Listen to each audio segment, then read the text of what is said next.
Hello everybody, welcome into the dungeon. I know normally Tuesdays have become kind of a Trolls Garden update, but that's just getting far too scheduled and regular for me. We're going to take a look at the aquaponic garden in a second and the tragedy that is going on there. But first I wanted to show you something really cool that's going on with the house plants I've got down here. This is the pitcher plant. I'm going to switch camera angles here in a sec. Much better. Okay, so this is the pitcher plant. Bought it ages and ages ago. It's been on the verge of death for years, but I've got it up under these are 5,000 Kelvin, I believe, LED bulbs, and it seems to really like it here. It started to produce pitchers. We can see this one here is almost completely formed. I believe it will separate around the base there and then kind of open up. And in theory, it should attract flies and such because it'll feed off those. This is a carnivorous plant, so it'd be really cool to see that actually happen, because the whole time I've had it, it's not been terribly happy with its growing conditions. So, to me, that's really exciting. Now, what's not exciting? What's not exciting is the state of this Aji Penec. It has just been up and died over the last couple of days. The aphid infestation, since it decided to die, has gone absolutely ridiculously hardcore. So I am pulling it out today. We never did get to see any color come up on these, but I'll wash them and let them ripen up on the window, and we'll see how many I got total, because there are a few that kind of formed up there too. But that was just it. I guess it was just that much happier under the fluorescent light, and that's why this died, or maybe it was just too old, or the aphid situation, or it's just too cold. I don't know. All the 7 other peppers that moved into here with it all died off too, so I was amazed this one lived this long. So yeah, today this is coming out. The basil in front of it has been happily feeding the fish. They've become quite partial to basil since they've been doing this natural diet that I've got them kind of going with. The average basil leaves last about a day and a half. I have noticed they are far more partial to dried dandelion leaves than the fresh stuff. So I'm going to go harvest a bunch of that for them in the next couple of days, because that little dandelion patch we've got, well, kind of becomes an intentional then, and a useful thing. But their colors all seem to be doing really well. We can't really tell. Look at the black on this black and orange fella here. Very black. We can barely see those 2 shadow fish when they swim around in here. So it might be time for another underwater look at these guys, because they've been basically on, I'm going to say 80% natural foods, with only 20% being the remainder of their fish food, for probably a month or so, and I don't see any negative effects. So if I throw the underwater camera in there, I'll get a better chance to take a look at that, and those of you who, like myself, rather enjoy the underwater stuff will have the opportunity to see that as well. Anywho, back up here to the aquaponic garden area. The sage that I transplanted in there seems to be doing fine. Thinking about, actually I'm going to do it. I'm just going to nip it right there. Hopefully that'll branch out a little bit. Could take this upstairs. Never hurts to have fresh sage for the smudge pot. This basil, like I said, it's become fish food for the most part. We don't eat this. There's plenty of basil growing outside, so at least it's contributing in that way. This dark opal basil kind of looks a lot better since the Penec has died. The leaves are filling out more, but I guess this isn't sucking back any nutrients now, let alone hogging the nitrogen. So yeah, this is looking better. This may even continue to look better. That would be nice. It'd be nice if both the basil started to look like this mint.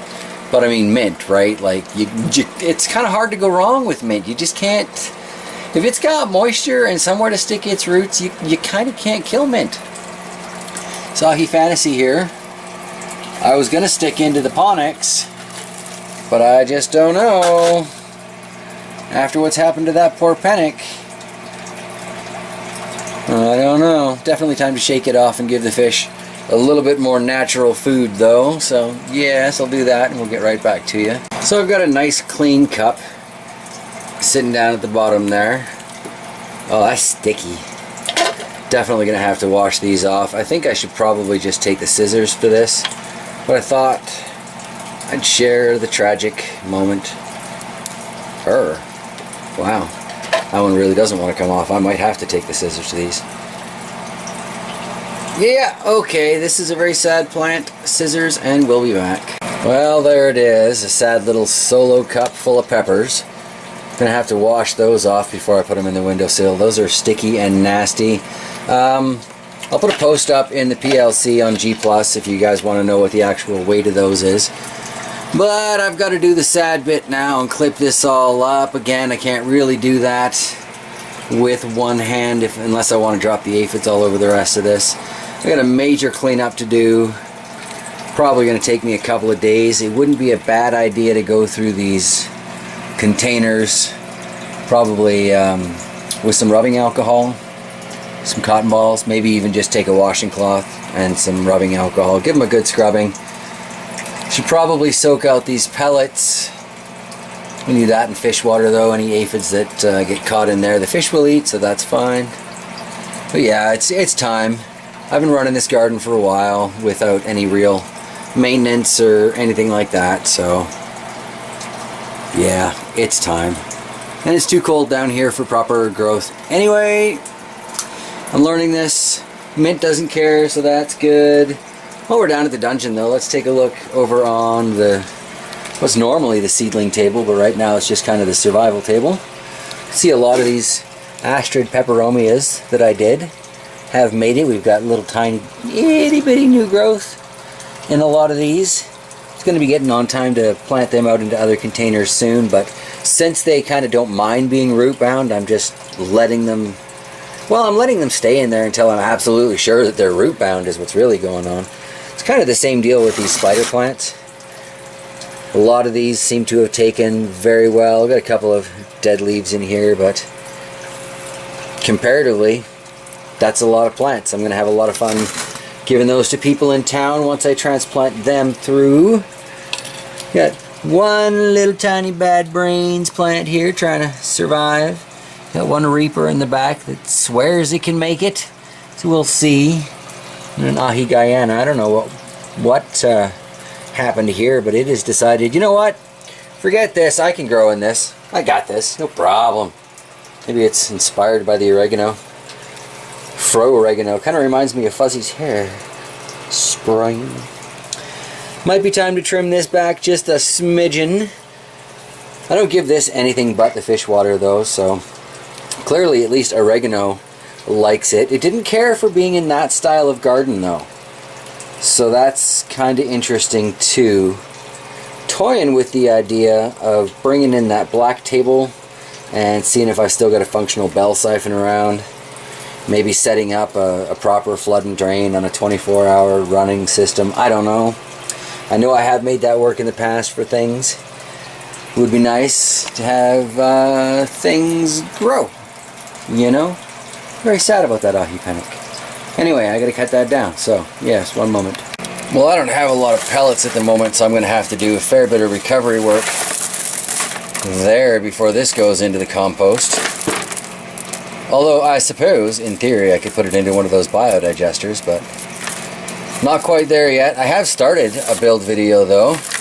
I just want the whole project in there, testing and all that, so that's not going to be up for a while, but you know, that is not a bad looking collection of roots there.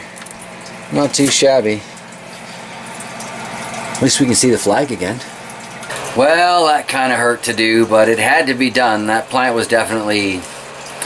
it was not coming back from where I sent it with the cold in the dungeon here. And let's face it, I've got the space heater set up beside me, but I cannot bring it to turn it on. I cannot bring myself to do it. There's just heating the basement in the summertime. I can't do it. I can't do it. However, I am looking into tents so I can grow, potentially I can grow my peppers and stuff in the summer down in the dungeon. We will see, because they would trap the heat from the lights, and in theory that should work better, but I don't know about putting an aquaponic garden in one.